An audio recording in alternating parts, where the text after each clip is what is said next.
ഈശോ മിശിഹായ്ക്ക് സ്തുതിയായിരിക്കട്ടെ. പരിശുദ്ധ കർമ്മല മാതാവും പരിശുദ്ധാത്മാവും ചേർന്ന് നയിക്കുന്ന യൂട്യൂബ് ചാനൽ 7 വർഷം പിന്നിടുകയാണ്.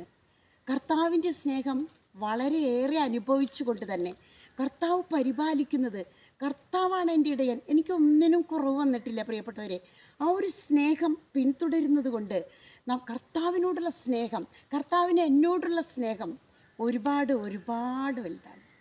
ഇപ്പോൾ വളരെയധികം ഈ ഹോളിഡേയ്സ് വെക്കേഷനൊക്കെ പ്രമാണിച്ച് കുട്ടികൾക്കെല്ലാം ക്യാമ്പുകൾ നടന്നുകൊണ്ടിരിക്കുക.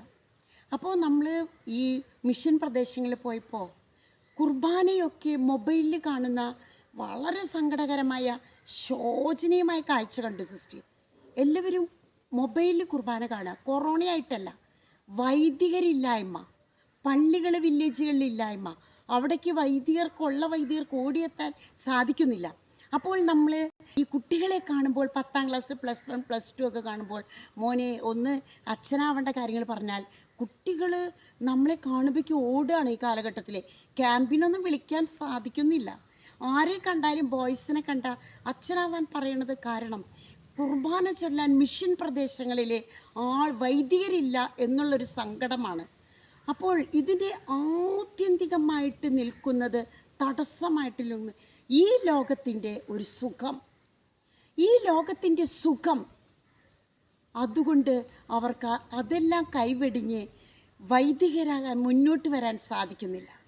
ഞാനിപ്പോൾ പെൺകുട്ടികളോടല്ല, പണ്ട് പെൺകുട്ടികളോട് സിസ്റ്റർ ആവാൻ പറയാം. ഇപ്പോൾ ആൺകുട്ടികളെയാണ്. ഏതൊരു ആൺകുട്ടിയെ കണ്ടാലും അപ്പം സിസ്റ്റർ പറയും, മോനെ ഒരു ക്യാമ്പൊന്ന് കൂടി നോക്ക്, കമാൻസി പ്രോഗ്രാം. പക്ഷേ കുട്ടികൾ, അവരുടെ അപ്പൻ മുഴുവൻ മദ്യപാനിയായാൽ പോലും കുട്ടികൾക്ക് ഈ ജീവിതത്തിനോട് താല്പര്യം വരുന്നില്ല. ഇതിൻ്റെ ഒരു കാര്യം ലോകസുഖം, ഈ ലോകത്തിൻ്റെ സുഖം അവരെ കാർന്ന് തിന്നുകയാണ്. അതുകൊണ്ട് ഇങ്ങനെ ഒരു ക്യാമ്പുകളോ ഒരു ധ്യാനോ കൂടാൻ അവർക്കിഷ്ടമല്ല. അതുകൊണ്ട് തന്നെ ഇത് ഇന്നത്തെ ഈ ലോകത്തിൻ്റെ അല്ലെങ്കിൽ സിസ്റ്ററുടെ വലിയൊരു സങ്കടമായി തീർന്നിരിക്കുകയാണ്.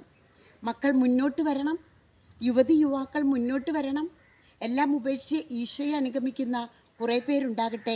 അങ്ങനെ പരിശുദ്ധ കുർബാനയും വിശുദ്ധ കുമ്പസാരം എന്ന കൂദാശ പരികർമ്മം ചെയ്യുവാൻ ധാരാളം വൈദികരുണ്ടാകട്ടെ. ആമേൻ.